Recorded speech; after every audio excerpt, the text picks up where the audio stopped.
भीख मांगने वाले कभी किसी चीज का इंतखाब नहीं कर सकते। आपको याद होगा खबर सामने आई है कि दुनिया की सबसे बड़ी बिल्डिंग जो कि इंडिया के शहर गुजरात सूरत में बनाई गई है, उसने यूएस की पेंटागन बिल्डिंग को भी पीछे छोड़ दिया है, जो कि 80 साल पुरानी बिल्डिंग थी और 80 साल से वो दुनिया की सबसे बड़ी बिल्डिंग के तौर पर जानी जाती थी। यूएस का मिलिट्री हेडक्वार्टर था, जिसको इंडिया ने बीट कर दिया है, जिसने हर पाकिस्तानी का दिल चीर कर रख दिया। CNN ने रिपोर्ट दी है जिसमें बताया गया है कि सूरत में एक बहुत बड़ा दफ्तर है, दुनिया का सबसे बड़ा ऑफिस जो है वो अब इंडिया के अंदर है, सूरत के अंदर है। सबसे पहले पेंटागन था सबसे बड़ा, अब इंडिया के अंदर। कहते भारत की तारीफ क्यों करते हैं आप? भाई यार खुद आता ना, बांग्लादेश की तारीफ कर लेते थे, अब तो अफगानिस्तान की भी तारीफ करें तो फिट पड़ जाती है आप पे, क्योंकि आप बस्तियों पे जा रहे हैं मुसलसल। लेकिन इस बिल्डिंग के बाद दुनिया में डायमंड के रेट ऊपर नीचे जो हो गए ना, वो इंडिया करेगा। Poverty in India fell by 10% in 5 years. Pakistan के अंदर लोग गुर्बत की लकीर से नीचे रह रहे हैं, उनकी शरह 40% तक पहुंच चुकी है। क्योंकि हमने अमेरिका के ऊपर इल्ज़ाम लगाया, जो कि अब साबित हो गया कि वो गलत इल्ज़ाम था, और हमारे वज़ीर आज़म ने लगाया उस वक्त के, यानी जो रियासत के सरबराह हैं उन्होंने लगाया, चीफ एग्जीक्यूटिव ने। तो क्या अब कहीं पाकिस्तान को डिफरेंट फोरम्स के ऊपर अमेरिका से माफ़ी तो नहीं मांगनी पड़ जाएगी? लेने के तो नहीं देने पड़ जाएंगे? ये पेंटागन वाले पूरी दुनिया को कंट्रोल कर रहे हैं उसी इंडिया यानी बिल्डिंग से, तो डेफिनेटली ये भी अपने आईटी सेक्टर और बाकी दुनिया को उसी से कंट्रोल करें। सामने आई है कि दुनिया की सबसे बड़ी बिल्डिंग जो कि इंडिया के शहर गुजरात सूरत में बनाई गई है, उसने यूएस की पेंटागन बिल्डिंग को भी पीछे छोड़ दिया है, जो कि 80 साल पुरानी बिल्डिंग थी और 80 साल से वो दुनिया की सबसे बड़ी बिल्डिंग के तौर पर जानी जाती थी। यूएस का मिलिट्री हेडक्वार्टर था, जिसको इंडिया ने बीट कर दिया है। इंडिया ने अपने शहर गुजरात में दुनिया की सबसे बड़ी बिल्डिंग बनाकर क्या कहेंगे? जी, मैं यही कहना चाहूँगा कि इंडिया ने किस फील्ड में किस कंट्री को बीट नहीं किया। आप आईटी सेक्टर देख लें, आप उसका इंडिया की एक्सपोर्ट्स देख लें, आप उसके साथ साथ इंडिया का जो डेवलपमेंटल मॉडल है, इंडिया का इंफ्रास्ट्रक्चर है, कोई एक आप इंडिया का प्रोजेक्ट देख लें, इंडिया ने किस प्रोजेक्ट में किस कंट्री को बीट नहीं किया। इंडिया चंद्रयान जब इंडिया का फेल हुआ, हम लोग उस पर जो है अपनी दादें वसूल करते रहे कि इंडिया का जो मिशन था वो नाकाम हो गया। हम लोग उस पर खुश होते रहे, हमें ये नहीं पता था कि 2 साल बाद वो कामयाब हो जाएंगे और हम लोग वहीं के वहीं पर रहेंगे।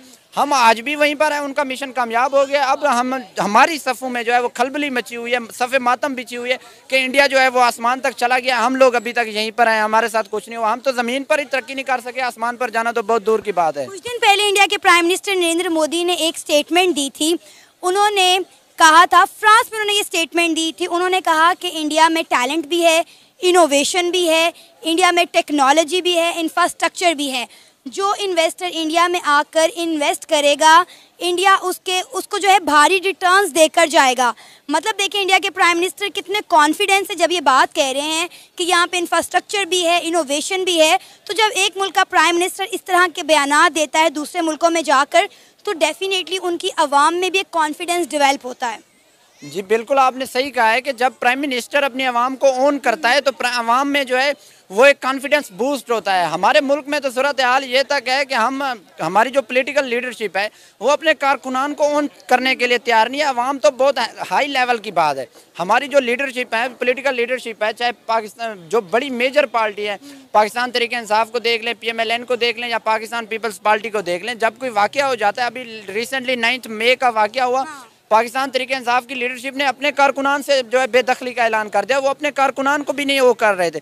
जब हमारे पॉलिटिकल लीडर्स अपनी आवाम को ओन नहीं कर रहे, जो उनकी लिमिटेड ऑडियंस है, तो पाकिस्तान 25 करोड़ का मुल्क है, जब हमारी लीडरशिप हमें ओन नहीं कर रही तो बाहर के आने वाले इन्वेस्टर्स को किस तरह ओन करेगी। और सेकेंडली, इन्वेस्टर्स तब भी आता है मुल्क में इन्वेस्टमेंट करने के लिए जब उसको कोई इन्वायरमेंट मिलता है, जब उसको कोई प्रोटोकॉल दिया जाता है। हमें इन्वेस्टर्स की ज़रूरत है, इन्वेस्टर्स को पाकिस्तान की ज़रूरत नहीं है। दुनिया में बहुत बड़ा मुल्क दुनिया है, 256 मुल्क हैं, वो किसी भी मुल्क में जाकर अपनी इन्वेस्टमेंट कर सकते हैं। अगर हमें ज़रूरत है तो हमें उनके लिए कोई एनवायरनमेंट भी प्रोड्यूस करना पड़ेगा, हम जो कि हमारे पास नहीं है। पॉलिटिकल इंस्टेबिलिटी इस लेवल तक की है कि हम लोग आपस में, हमारे स्टेक होल्डर्स बैठने के लिए तैयार नहीं है। जब हम आपस में एक दूसरे के साथ बैठने के लिए तैयार नहीं है तो बाहर मुल्क का इन्वेस्टर्स आकर हमारे मुल्क में इन्वेस्टमेंट क्यों कर रहे हैं? सर, ये 21वीं सदी है और ये टैलेंट और टेक्नोलॉजी की बुनियाद पर ही आगे जाएगी। हम हर वक्त कैमरे के आगे गला फाड़ फाड़ के कहते हैं कि पाकिस्तान में बहुत टैलेंट है। CNN ने रिपोर्ट दी है जिसमें बताया गया है कि सूरत में एक बहुत बड़ा दफ्तर है, दुनिया का सबसे बड़ा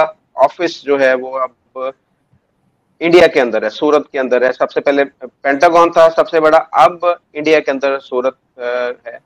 नहीं सर, इंडिया को सब पता होता है, वही बात है ना, टैक्टिक्स होती है। इंडिया को सब पता है, लेकिन खुद अगर बोल देंगे उसमें मजा कहाँ है। CNN बोलेगा तब मजा आएगा ना, इसलिए खुद चुप रहो, खुद बोलो कि इनॉग्रेट हो गया, बन गया, बाकी दुनिया को करने दो कैलकुलेशन। ये तरीके होते हैं एडवर्टाइजमेंट के, आपको भी पता है सर ये चीज है। अच्छा, अब इसके बाद देखें ना, ये सूरत का जो है ये आपकी वो हमारे यहाँ पर मिसाल है कि काम वो है जो जिसे दुनिया बोले, ये यहाँ पर ये मिसाल होती है। बिल्कुल बिल्कुल ऐसा ही है, ऐसा ही है। तो सर ये हुआ है कि सूरत, ये गुजरात में 3 सिटीज बना रहे हैं। एक आपको गिफ्ट सिटी का आपको पता है, एक ढोलेरा है जो स्मार्ट सिटी इंडस्ट्रियल बना रहे हैं, और ये है तीसरा ड्रीम सिटी, जिसका ड्रीम सिटी है diamond research and mercantile city. ठीक है, तो ये पूरी एक डायमंड की इंडस्ट्री जितनी भी है उसको एक कंबाइन करके एक अच्छी जगह पे, एक तरीके से समझ लें कि डायमंड इंडस्ट्रियल पार्क जैसे होता है वैसा बना रहे हैं। तो ये सूरत में बन रहा है, ये 2000 एकड़ पे बन रहा है, और ये पूरा कंप्लीटली तैयार होके जो खुलेगा वो होगा 2030 में। अब इस ड्रीम सिटी के अंदर 35 एकड़ पे ये आपका सूरत डायमंड ब्राउज बना है, जो दुनिया की सबसे बड़ी अब ऑफिशियली बिल्डिंग बन चुकी है। 80 या 90 सालों बाद पेंटागन का जो खिताब था कि दुनिया की सबसे बड़ी ऑफिस, उसको छीन के अब ये बन गए हैं। तो अब सूरत डायमंड ब्राउज सर इस तरीके से समझें कि अब दुनिया में पहले क्या होता था कि दुनिया के 95% diamonds cut and polish India में होते थे, ठीक है, लेकिन इस बिल्डिंग के बाद दुनिया में डायमंड के रेट ऊपर नीचे जो हो गए ना वो इंडिया करेगा। ट्रेडिंग, ये ट्रेडिंग ऑफिस है, इसके अंदर कोई भी फैक्ट्रीज या वर्कशॉप्स नहीं है, वो अभी बाकी ड्रीम सिटी में बनेंगी। इस 35 एकड़ में सिर्फ ऑफिस और ट्रेडिंग ऑफिस हैं आपकी, जो दुनिया से जैसे कच्चा डायमंड खरीदना है या तैयार डायमंड बेचना है या आपस में डीलिंग करनी है, ये